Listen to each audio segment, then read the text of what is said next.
Oi,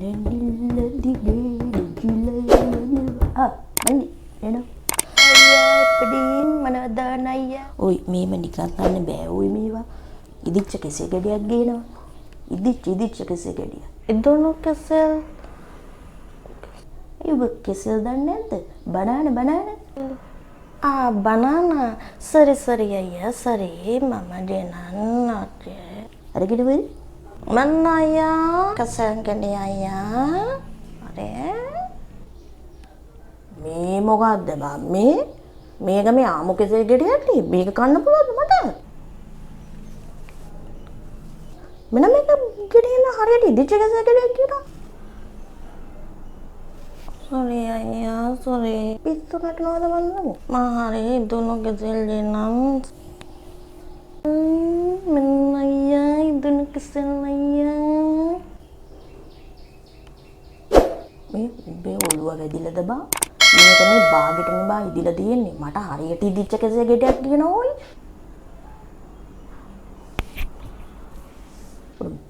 සුද මන්දන්නේ.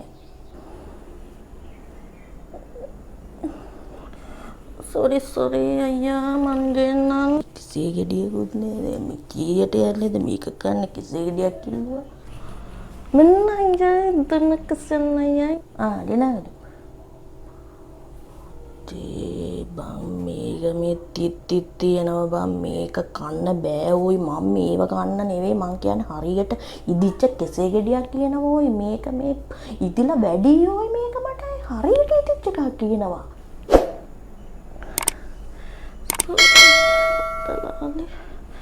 sorry ayah, sorry.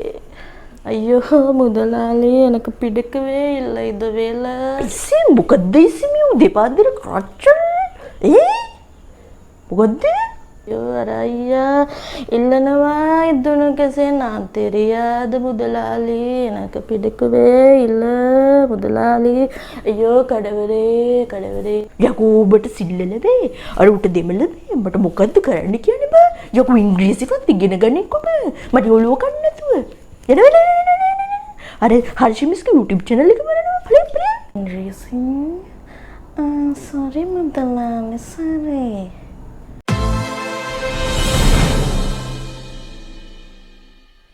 කොහොමද learn English Harsha YouTube channel එකට ඔයාලා සාදරව පිළිගන්නවා. අදත් බොහොම වැදගත් දෙයක් තමයි කතා කරන්න බලාපොරොත්තු වෙන්නේ. විශේෂයෙන්ම ප්‍රායෝගික ජීවිතයේදී වැදගත් වෙන කොටසක් තමයි මම මේ කතා කරන්න බලාපොරොත්තු වෙන්නේ. දැන් අපි දන්නවනේ කෙසෙල් වලට කියන්නේ ඉංග්‍රීසි වලින් බනානනේ.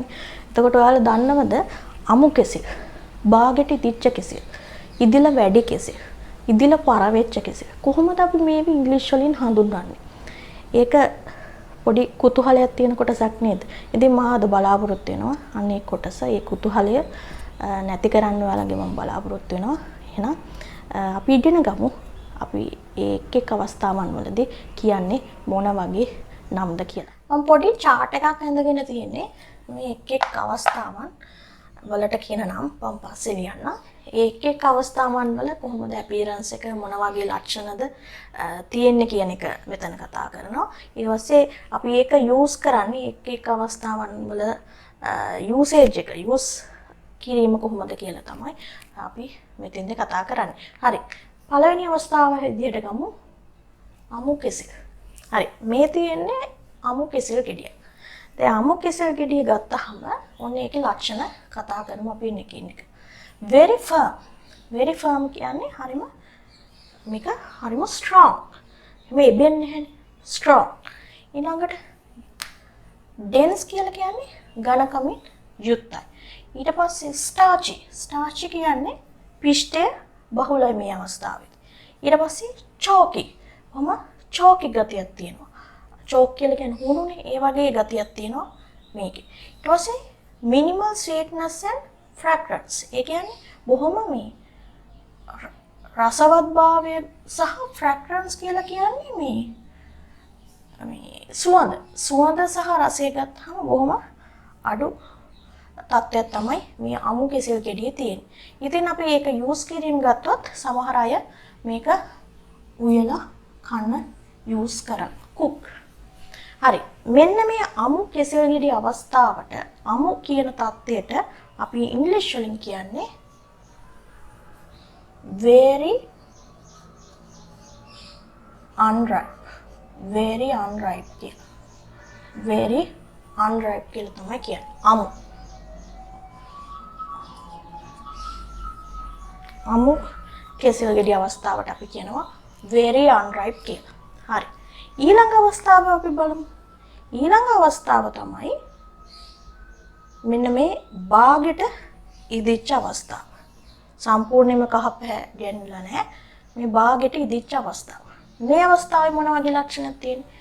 very firm නෑ firm. ඒ කියන්නේ ගොඩක් ඝනකම් ගොඩක් strong නෑ මේක. ඊට පස්සේ half starch අර්ධ වශයෙන් තමයි පිෂ්ඨයේ ගතියක් තියෙන්නේ. ඊට පස්සේ half sweet. ඒ කියන්නේ රසවත් භාවය ගත්තාම අර්ධ වශයෙන් තමයි රසවත් භාවය තියෙන්නේ. ඊට පස්සේ mellow බොහොම මිහිරි රසයක් තියෙන්නේ. දැන් සමහරු මේ අවස්ථාව කන්න බොහොම ආසයි. බාගෙට ඉදිච්ච කෙසෙල් කන්න සමහරව එහෙම නැහැ. අනිත් එක තමයි a bit stringent. මෙතන ඒ silent a bit stringent. ඒ කියන්නේ මේ කහට රසයක් තියෙන්නේ බොහොම දත් හිරිවැටලා වගේ යන රසයක්. අන්න ඒකට අපි කියනවා stringent කියලා. a bit stringent. එතකොට මේක යූස් කරනවා අපි උයලත් කන්න සමහර යූස් කරනවා. ඒ වගේම කෑමට අපල කන්න යූස් කරනවා. එතකොට මේ අවස්ථාව බාගෙට ඉදිච්ච අවස්ථාවට අපි ඉංග්‍රීසි වලින් කියන්නේ underripe. underripe. මේක very unripe අමු underripe කියන්නේ බාගෙට ඉදු. බාගෙට ඉදු. ඊළඟ අවස්ථාව අපිට මේ අවස්ථාව තමයි හැමෝම කන අවස්ථාව. මේ ඉදුණු අවස්ථාව. මේ අවස්ථාවේ ලක්ෂණ ගත්තම tender. tender කියන්නේ දැඩි නැහැ. ඒ කියන්නේ මෙහෙම හයිය නැහැනේ මේක. මේක එබෙනවා. නේ? දැඩි නැහැ. ඒ කියන්නේ කපන්නත් අපිට පුළුවන්. tender. ඊට පස්සේ creamy ගතියක් තියෙනවා. mostly sweet. ගොඩාක් රසවත්. ඊට පස්සේ fragrant. ඒ කියන්නේ ගොඩාක් රසවත් සහ සුවඳවත්. එතකොට මේ අවස්ථාව තමයි ගොඩක් අය කන අවස්ථාව. මේ ඉදුණු අවස්ථාව යූස් කරන්නේ අපි කන්න හපල කන්න ඒ වගේම ඩෙසර්ට් සඳහා යූස් කරනවා. අතුරුපස් සඳහා යොදා ගන්නවා. මේ අවස්ථාවට අපි කියන්නේ just right. just right. එතකොට ඒක තමයි ඉදුණු අවස්ථාව. හරි. ඉදුණු අවස්ථාවෙන් පස්සේ ඊළඟට මොකක්ද අවස්ථාව? මෙන්න මේ අවස්ථාව. මේ අවස්ථාවේදී අර මේ දුඹුරු පාටට වගේ තිත් තියෙනවානේ. එතකොට මේ අවස්ථාවට අපි කියනවා මේ අවස්ථාවේ අපි ලක්ෂණ කතා කරත් very soft. බොහොම හරිම මෘදුයි මේක. ගොඩක් මෘදුයි. ඊට පස්සේ රසවත් භාවය තියෙනවා සහ සුවඳවත් භාවය හොඳින් තියෙනවා. එතකොට මේ අවස්ථාව අපි සමහර අය කැම්පට ගමන් සමහර අය මේක දැක්ක ගමන් අපෝ කන්න බෑ කියලා මේක අයින් කරනවා. ඒ නිසා මේක සමහර අය විතරයි කන්නේ. ඊට පස්සේ සමහරව මේක ඩෙසර්ට් සඳහා යොදා ගන්නවා. ඒ වගේම ෆ්‍රීස් කරලා තියා ගන්නවා. පස්සේ පාවිච්චි කරන්න ෆ්‍රීස් කරලා තියා ගන්නවා. එතකොට මේ අවස්ථාව මේ ඉදිල වැඩි මේ අවස්ථාව. මේ අවස්ථාව අපි කියන්නේ very ripe කියලා. ඉතා ඉදුණු.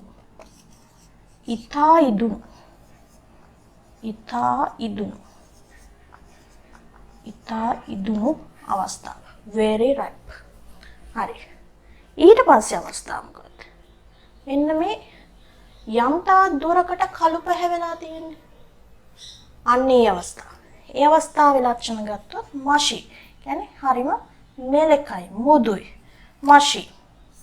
ඊට පස්සේ translucent. translucent කියන එකට අපිට similar word එකක් දෙන්න පුළුවන් colorless. කියන්නේ මෙහි ආවරණ. ඒ කියන්නේ නිශ්චිත වර්ණයක් නැහැ. ඊළාට syrupy sweet. syrup රසයක් තමයි මේකේ රසය ගත්තාම තියෙන්නේ. යූස් කරනවා ඩෙසර්ට් සඳහා අතුරුපස් සඳහා යොදා ගන්නවා. පසුව පාවිච්චි සඳහා ෆ්‍රීස් කරලා තියා ගන්නවා. එතකොට මේ අවස්ථාව අපි හඳුන්වනවා overripe. overripe කියලා. එතකොට ඒක ඉදිල වැඩි පර වෙච්ච අවස්ථාව. ඉදිල වැඩි පරවුණු අවස්ථාව. මේ ඒ අවස්ථාව. එතකොට අපිට පැහැදිලි පළවෙනියට අපි කිව්වේ very unripe, ඒ කියන්නේ අමු කෙසෙල් ගෙඩි. ඊට පස්සේ බාගෙඩි දිච්චා underripe. ඊට පස්සේ ඉදුණු හැමෝම කන අවස්ථාව just ripe. ඉදිල වැඩි ඉතා ඉදුණු very ripe. ඊට පස්සේ මේක ඉදිල ගොඩක්ම ඉදිල වැඩි මේක පරවුණු අවස්ථාව over ripe. හරි.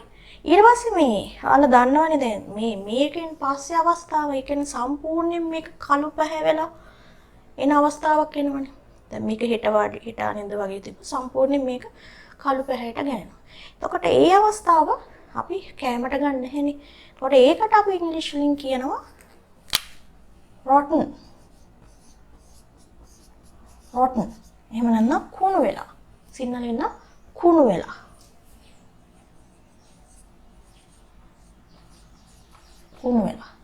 ඒ අවසන් අවස්ථාව. හරිද? එතකොට අමුවට ඉදුණු කෙසෙල් වලට අපි කියනවා very unripe banana. අර්ධ වශයෙන් බාගෙට ඉදිච්ච කෙසෙල් වලට අපි කියනවා underripe banana.